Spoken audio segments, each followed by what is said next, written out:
Bakerganj bus stand থেকে আপনাদের সবাইকে শুভেচ্ছা জানাচ্ছি। আমি এস এম পলাশ। এটি হচ্ছে বরিশাল পটুয়াখালী আঞ্চলিক মহাসড়ক, আর এই সড়কটি বাকেরগঞ্জ উপজেলা সদরের উপর দিয়ে বুক চিরে চলে গেছে কুয়াকাটা সমুদ্র সৈকত পর্যন্ত। অপরদিকে চলে গেছে এই দিকে যে জায়গাটি দেখছেন, এদিকে চলে গেছে সেই বেতাগী বরগুনা পর্যন্ত। আর এদিকটা হচ্ছে বাকেরগঞ্জের পূর্ব অঞ্চল।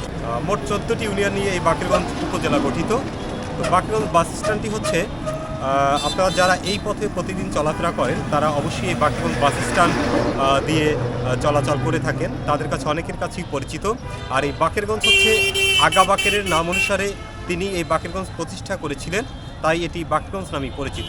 আর বাকেরগঞ্জ ছিল একসময় জেলা, সেই ব্রিটিশ শাসনামলে এটি জেলা প্রতিষ্ঠা হয়েছিল। পরবর্তীতে এটা জেলা থেকে উন্নতি না হয়ে অবনতি হয়ে উপজেলায় পরিণত হয়। তো বাকেরগঞ্জ এই স্টেশনটি যারা ইতিমধ্যে অতিক্রম করেছেন বা এই স্টেশনের সাথে পরিচিত, অবশ্যই কমেন্ট বক্সে লিখবেন। সবাই ভালো থাকুন, সুস্থ থাকুন, আল্লাহ হাফেজ।